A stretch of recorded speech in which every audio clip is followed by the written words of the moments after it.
Today I'm going to adjust the valves, but later I find the honeymoon is over. I'm going to adjust the valves. That's the inlet cover, which looks like it's never been removed.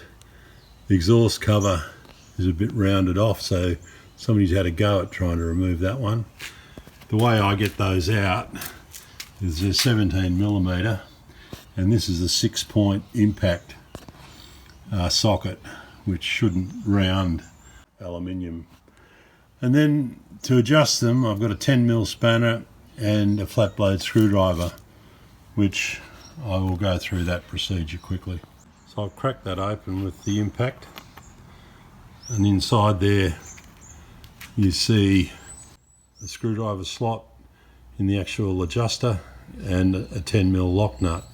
Now if I try and move that, it actually seems like it's got too much play in it to me.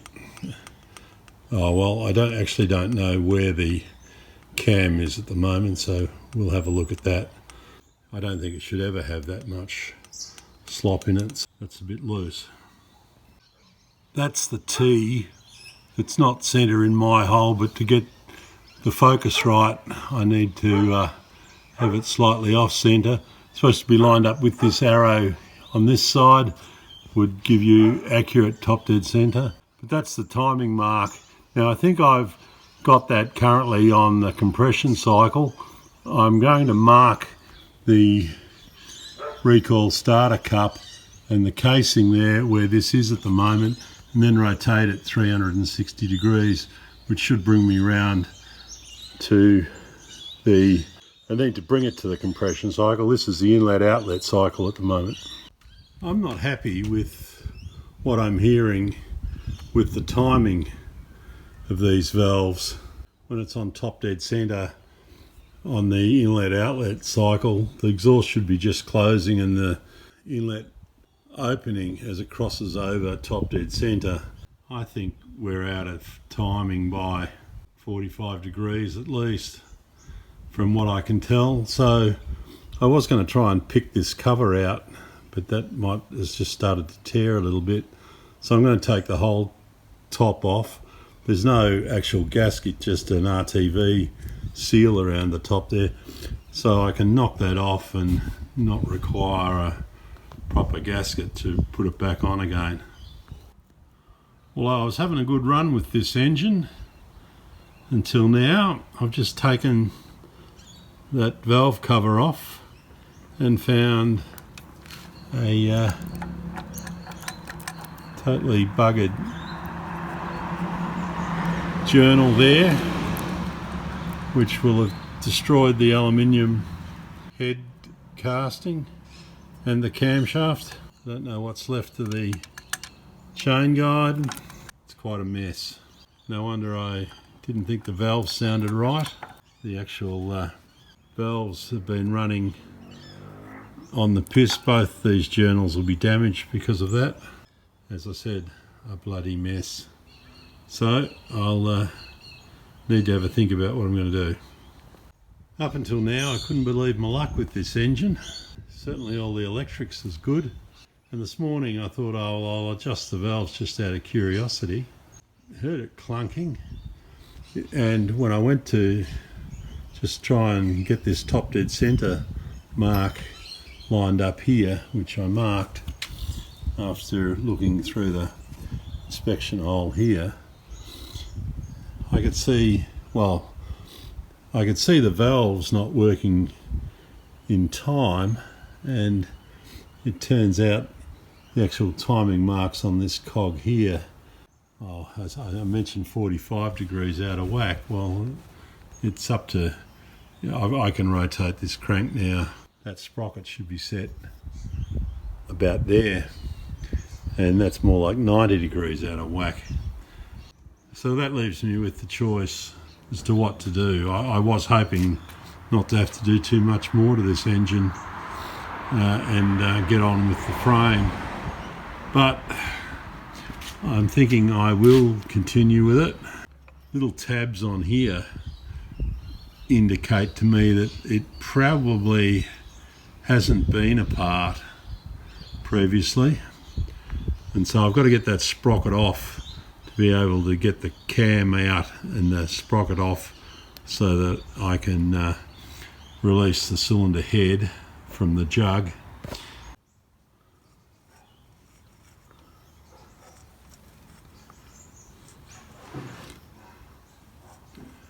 The bore doesn't seem too bad. That's just carbon on the top of the piston, and there's a little bit of a moisture stain down the front of the piston there to about halfway down, but nothing to feel. So I think we're pretty right on the bore. Scrape a bit of the carbon off the top of the piston. I'm reluctant to actually release the jug. I reckon that cam chain's probably fucked. So to change that, I need to pull all the left-hand side of the motor off, and I've got to find parts, a new cylinder head, another cylinder head at least. This is the problem cylinder head. Nothing really obvious from the outside, but all that camshaft problems internally.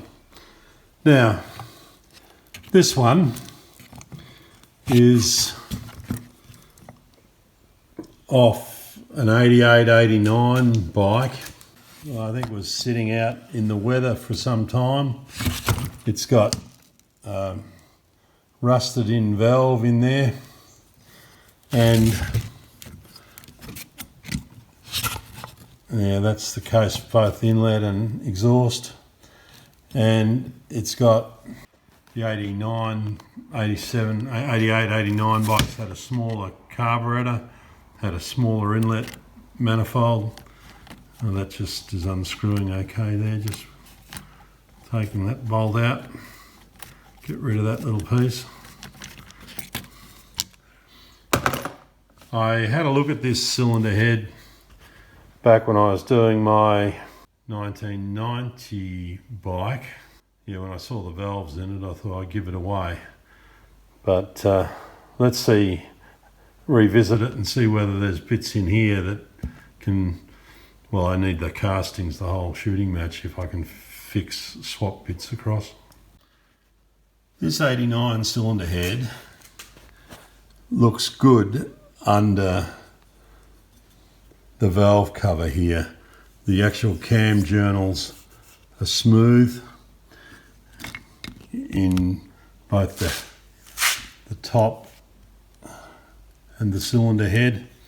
It all looks fine from there. The actual camshaft has wear on the journals here and here, which is minor, but this camshaft came out of my 1990 bike, and the wear on here had affected the journals here and here, and I sort of tried to I used the camshaft out of this cylinder head in my 1990 bike, and this is the camshaft out of the 1990 bike that's got the worn scored journals. But this worn scored journals hasn't run in this cylinder head, so these journals here are fine. Up top of this 88, 89 head looks good, but then underneath we've got the problem of the valves rusted in, and I don't know how I'm going to go getting those out. Fire the camera down the hole there, it's just a rusted mess. Water's got in to the centre of this head.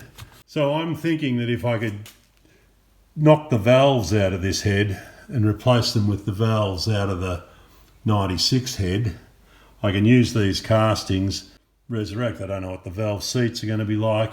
I really don't know. I think this engine had done in the order of 8,000 or 9,000 kilometres. I'm going to try and first of all get these valves out, and I'm not exactly sure how I'm going to go about that, because internally they're rusted, and knocking them out is going to tear into the valve guides. This is a valve spring compressor that should release the collets on the end of the valve. If I can get that into shot. It's I'm going to fiddle around with it and see whether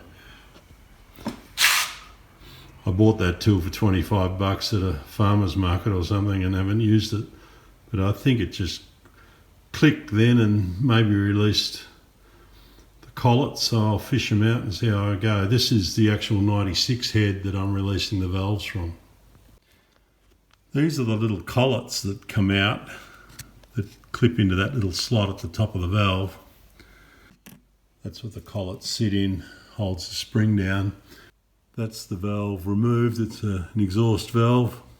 That's a valve guide seal, which I don't know how to remove at this stage. This is the first time I've done this on a motorcycle-based engine.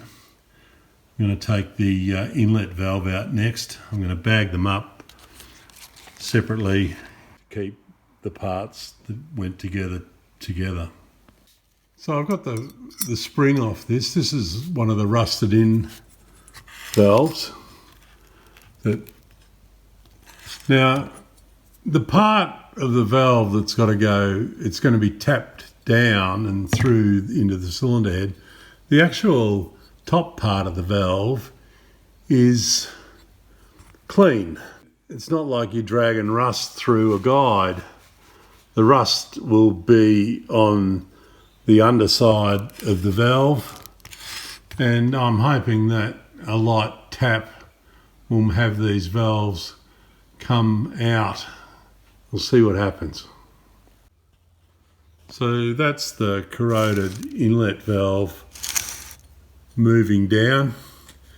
That's as far as I can tap it from the top. I'll probably have to twist it from the bottom now to get it the rest of the way out. I obviously won't start trying to get the exhaust valve out until the pair of them will foul. So I will work on getting this inlet valve out, and I think it needs to be twisted from now on to get it to come through the last part of the guide. So that's that inlet valve out. That's the corrosion on it, but you can see the actual valve seat isn't too bad, and the rest of the stem is fine. It'll be interesting what the seat looks like once I've cleaned up. But the fact that that valve seat on the seat itself on the valve is clean all the way around probably means this valve was stuck closed, as therefore may well clean up fine. That's the exhaust valve with just a wipe over with a rag. Again, the actual seat is clean all the way around. Not as much build-up of rust on this one. This one probably wasn't exposed to as much water. I think water probably lay in the inlet. The actual seat from here looks terrible, and we need to somehow use that seat. We need to use this whole casting if we can, because the top of it's fine. The bottom that needs a good cleaning. Well, I thought this cylinder head would be a total write-off. Don't know why I even hung on to it because of the rusted in valves, but they came out easy and they're not as damaged as I thought they'd be. I think this cylinder head from the old girl is going to get us out of trouble. You know, this one looks nicer underneath. There's a little bit of rusty corrosion just inside the inlet valve there as well, but you know, it's this side that really shows up the differences. And these nice clean journals here for the camshaft, and totally chewed out journal there, and also damage here on those journals. The top of this one looks fine. The top of this one is messed up, so that casting I think is going to be able to work. This one is probably pretty much throwaway. I was thinking if we potentially set it up in the milling machine and put a bush in here with some careful machining of both parts bolted together. Look, these journals here are good. The actual cam followers there are nice and smooth. They were damaged on this one because the camshaft had cocked sideways. I think we're going to get ourselves out of trouble with a shitty old cylinder head that I thought was earmarked for the bin. You can see why the honeymoon's over. Get out to your shed and have some fun.